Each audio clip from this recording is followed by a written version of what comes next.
Hello my dear students, today we shall start with a new chapter in physics and the title is heat.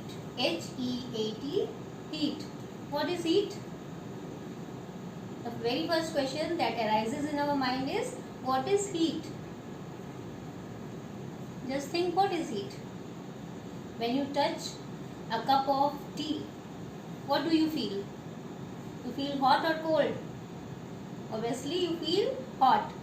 And when you touch a glass filled with chilled water, what do you feel?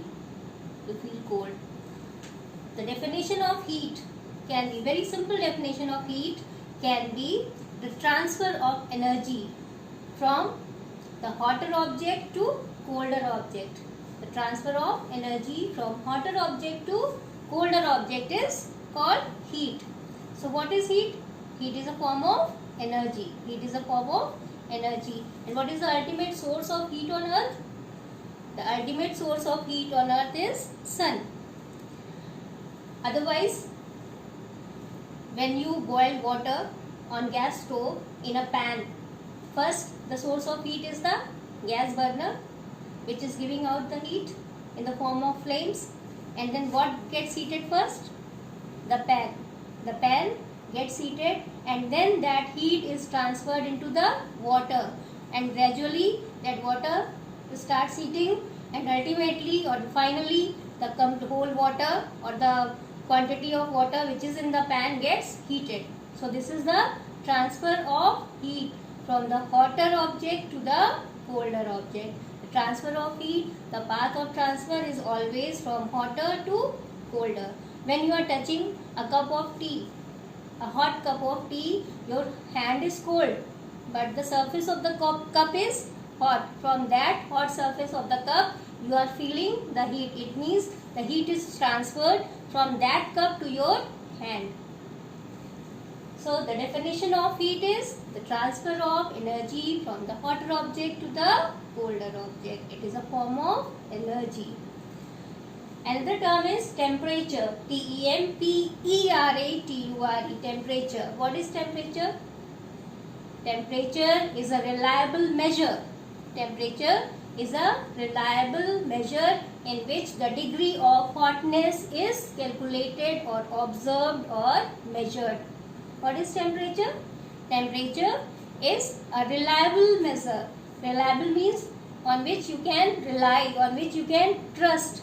It is a reliable measure on which the degree of hotness of any object is calculated, observed or measured.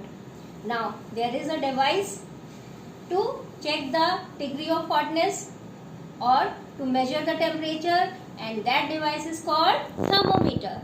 That device is called thermometer. There are two types of thermometer, clinical thermometer and laboratory thermometer. Clinical thermometer is used to measure the temperature of human body.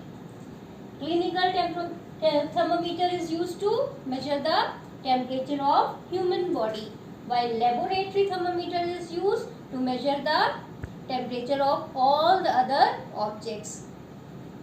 The range of clinical thermometer is 35 degrees Celsius to 42 degrees Celsius. 35 degrees Celsius to 42 degrees Celsius. Why? Because it is used to measure the temperature of human body only, and the human body temperature ranges between 35 and 42. It does not go below 35 and it does not go above 42. Normal human body temperature is 37 degrees Celsius. Normal human body temperature is 37 degrees Celsius. And if we calculate it in the terms of Fahrenheit, then it is 94 degree Fahrenheit to 108 degree Fahrenheit. And normal human body temperature in Fahrenheit is 98 degree Fahrenheit. Let us sum up again. Clinical thermometer, it is used to measure the temperature of human body.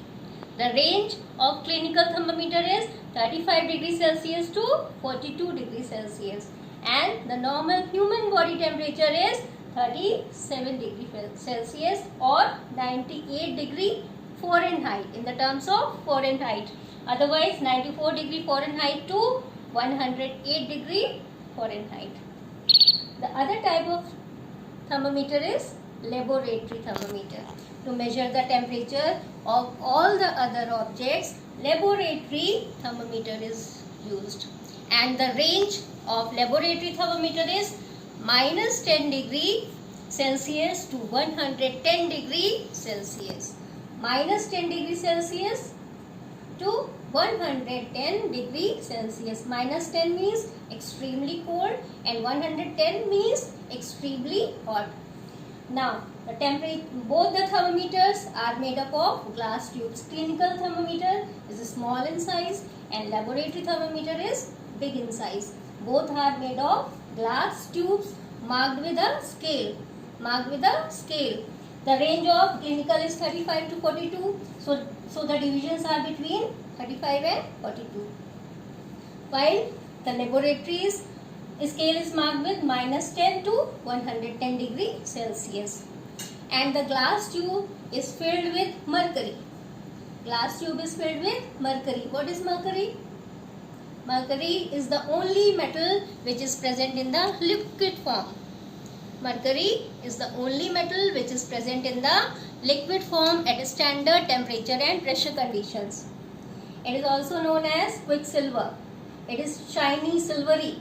So it is also known as quicksilver.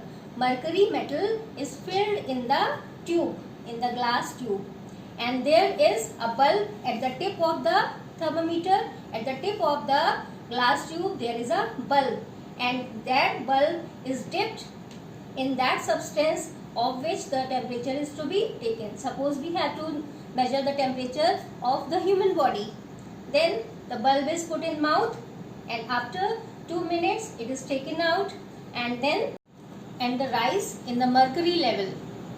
When we take out the thermometer from mouth, the mercury level rises according to the body temperature. The mercury level rises in the scale in the glass tube, and that rise is measured or seen or watched carefully, and in that way the temperature of that particular human body is measured. In the same way with the laboratory thermometer also, it is put into that particular substance and the rise in the mercury level indicates the temperature of that particular substance.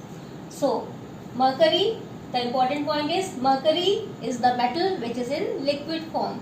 It is shiny silvery metal which is filled in the glass tube in the thermometers, and it is used to measure. It is silvery shining, so it is easily seen inside that capillary, inside that thin tube in the glass tube, and its rise is measured.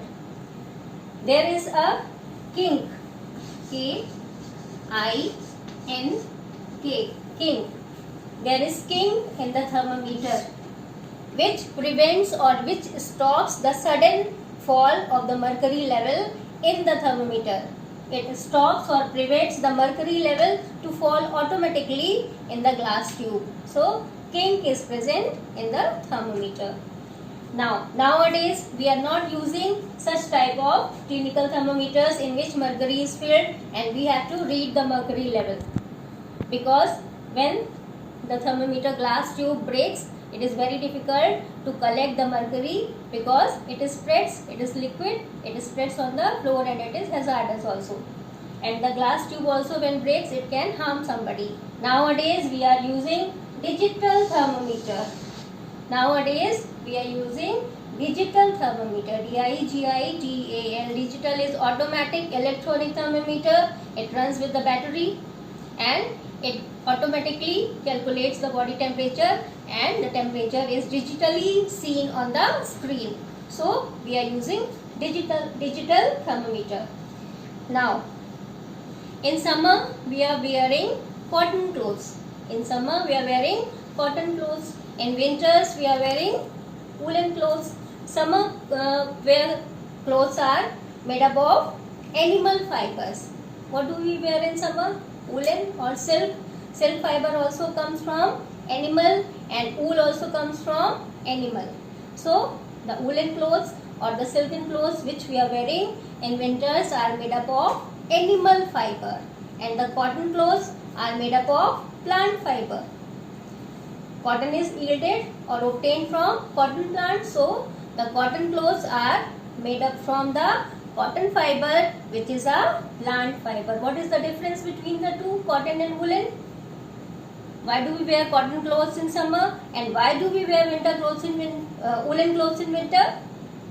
Cotton clothes keep our body cool in the summers, while the woolen clothes give warmth in winters. That is why cotton clothes are worn in summers, while woolen clothes are worn in winters. This is the one difference. Now, let us understand why is it so.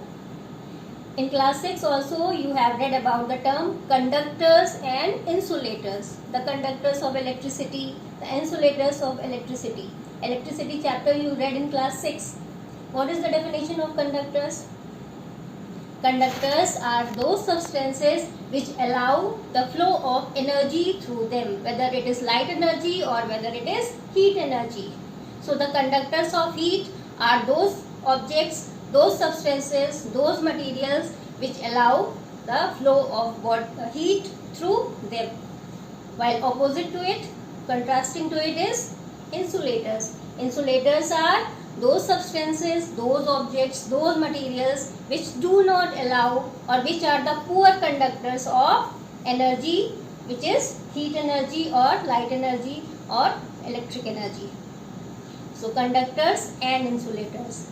Conductors allow the flow of energy, here heat. So the conductors of heat allow the heat to flow through them, to pass through them, while the insulators do not allow the flow of heat to pass through them. The utensils which we are using in kitchen, the tawa in which we make the chapatis, or the pan in which we boil water or milk or we prepare tea, the utensils are made up of conductors, while the handles are coated with insulators. Why? Because heat is supposed to be flowing through the conductors and not flowing through the insulators. When the pan gets heated, how are we going to pick it up from the gas flame?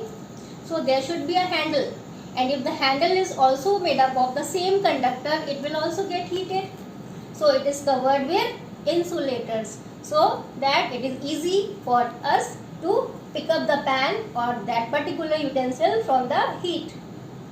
This is the difference. So today what we have studied is what is heat, what is temperature, what is thermometer, what is clinical, what is laboratory, what is the range of clinical, what is the range of laboratory, what is normal human body temperature, what is digital thermometer, what is mercury, what is king, and last what is conductor and what are the insulators. So this is all for today. I hope you will remember and you will revise it.